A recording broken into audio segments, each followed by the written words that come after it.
हिंदू पंचांग को प्राप्त करने के लिए हमारे चैनल को सब्सक्राइब करें, बेल आइकन प्रेस करें और लाइक और कमेंट करना बिल्कुल न भूलें। आज का हिंदू पंचांग दिनांक 18 मई 2021, दिन मंगलवार, विक्रम संवत 2078, गुजरात 2077, शक संवत 1943, आयन उत्तरायण, ऋतु ग्रीष्म, मास वैशाख, पक्ष शुक्ल, तिथि षष्ठी, दोपहर 12:32 तक तत्पश्चात सप्तमी, नक्षत्र पुष्य, दोपहर 2:55 तक तत्पश्चात अश्लेषा, योग वृद्धि 19 मई रात्रि 2:17 तक तत्पश्चात ध्रुव, राहु काल शाम 3:53 से शाम 5:32 तक, सूर्योदय 6, सूर्यास्त 19:09, दिशा सूल उत्तर दिशा में। व्रत पर्व विवरण। श्री गंगा सप्तमी, गंगा जयंती। विशेष, षष्ठी को नीम की पत्ती, फल या दातुन मुंह में डालने से नीच योनियों की प्राप्ति होती है। ब्रह्मपुराण ब्रह्मखंड। हिंदू पंचांग। बुधवारी अष्टमी 19 मई 2021 बुधवार को दोपहर 12:51 से 20 मई सूर्योदय तक बुधवारी अष्टमी है। मंत्र जप एवं शुभ संकल्प हेतु तो विशेष तिथि सोमवारी अमावस्या, रविवारी सप्तमी, मंगलवारी चतुर्थी, बुधवारी अष्टमी, ये 4 तिथियां सूर्य ग्रहण के बराबर कही गई हैं। इनमें किया गया जप, ध्यान, स्नान, दान व श्राद्ध अक्षय होता है। शिव पुराण विद्येश्वर संहिता अध्याय 10 हिंदू पंचांग। गंगा जयंती महत्व। गंगा जयंती हिंदुओं का एक प्रमुख पर्व है। वैशाख शुक्ल सप्तमी के पावन दिन गंगा जी की उत्पत्ति हुई। इस कारण इस पवित्र तिथि को गंगा जयंती के रूप में मनाया जाता है। गंगा जयंती के शुभ अवसर पर गंगा जी में स्नान करने से सात्विकता और पुण्य लाभ प्राप्त होता है। वैशाख शुक्ल सप्तमी का दिन संपूर्ण भारत में श्रद्धा व उत्साह के साथ मनाया जाता है। यह तिथि पवित्र नदी गंगा के पृथ्वी पर आने का पर्व है। गंगा जयंती। स्कंद पुराण, वाल्मीकि रामायण आदि ग्रंथों में गंगा जन्म की कथा वर्णित है। भारत की अनेक धार्मिक अवधारणाओं में गंगा नदी को देवी के रूप में दर्शाया गया है। अनेक पवित्र तीर्थ स्थल गंगा नदी के किनारे पर बसे हुए हैं। गंगा नदी को भारत की पवित्र नदियों में सबसे पवित्र नदी के रूप में पूजा जाता है। मान्यता है कि गंगा में स्नान करने से मनुष्य के समस्त पापों का नाश होता है। लोग गंगा के किनारे ही प्राण विसर्जन या अंतिम संस्कार की इच्छा रखते हैं तथा मृत्यु पश्चात गंगा में अपनी राख विसर्जित करना मोक्ष प्राप्ति के लिए आवश्यक समझते हैं।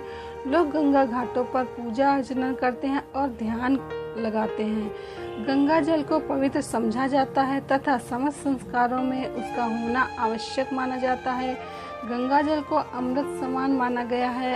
अनेक पर्वों और उत्सवों का गंगा से सीधा संबंध है। मकर संक्रांति, कुंभ और गंगा दशहरा के समय गंगा में स्नान, दान एवं दर्शन करना महत्वपूर्ण समझा माना गया है। गंगा पर अनेक प्रसिद्ध मेलों का आयोजन किया जाता है। गंगा तीर्थ स्थल संपूर्ण भारत में सांस्कृतिक एकता स्थापित करता है। गंगा जी के अनेक भक्ति ग्रंथ लिखे गए हैं, जिनमें श्री गंगा सहस्त्र नाम स्तोत्रम एवं गंगा आरती बहुत लोकप्रिय है। गंगा जन्म कथा। गंगा नदी हिंदुओं की आस्था का केंद्र है और अनेक धर्म ग्रंथों में गंगा के महत्व का वर्णन प्राप्त होता है। गंगा नदी के साथ अनेक पौराणिक कथाएं जुड़ी हुई हैं, जो गंगा जी के संपूर्ण अर्थ को परिभाषित करने में सहायक हैं। इसमें एक कथा अनुसार गंगा का जन्म भगवान विष्णु के पैर के पसीनों की बूंदों से हुआ। गंगा के जन्म की कथाओं में अतिरिक्त अन्य कथाएं भी हैं, जिसके अनुसार गंगा का जन्म ब्रह्म देव के कमंडल से हुआ।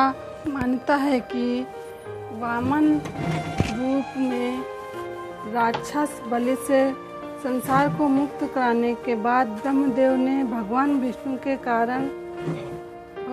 के चरण धोए और इस जल को अपने कमंडल में भर लिया। और एक अन्य कथा अनुसार जब भगवान शिव ने नारद मुनि, ब्रह्मदेव तथा भगवान विष्णु के समक्ष गाना गाया तो इस संगीत के प्रभाव से भगवान विष्णु का पसीना बहकर निकलने लगा, जिससे ब्रह्मा जी ने उसे अपने कमंडल में भर लिया और इसी कमंडल के जल से गंगा का जन्म हुआ था। गंगा जयंती महत्व। शास्त्रों के अनुसार वैशाख मास शुक्ल पक्ष की सप्तमी तिथि को ही गंगा स्वर्गलोक से शिव शंकर की जटाओं में पहुंची थी। इसलिए इस दिन को गंगा जयंती और गंगा सप्तमी के रूप में मनाया जाता है। जिस दिन गंगा जी की उत्पत्ति हुई वह दिन गंगा जयंती, वैशाख शुक्ल सप्तमी, और जिस दिन गंगा जी पृथ्वी पर अवतरित हुए वह दिन गंगा दशहरा ज्येष्ठ शुक्ल सप्तमी के नाम से जाना जाता है। इस दिन माँ गंगा का पूजन किया जाता है। गंगा जयंती के दिन गंगा पूजन एवं स्नान से रिद्धि सिद्धि यश सम्मान की प्राप्ति होती है तथा समस्त पापों का क्षय होता है। मान्यता है कि इस दिन गंगा पूजन से मांगलिक दोष से ग्रसित जातकों को विशेष लाभ प्राप्त होता है। विधि विधान से गंगा पूजन करना अमोघ फलदायक होता है।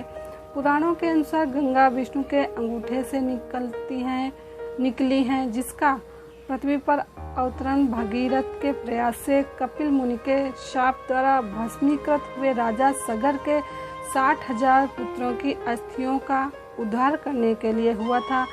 तब उनके उद्धार के लिए राजा सगर के वंशज भगीरथ ने घोर तपस्या कर माता गंगा को प्रसन्न किया और धरती पर लेकर आए।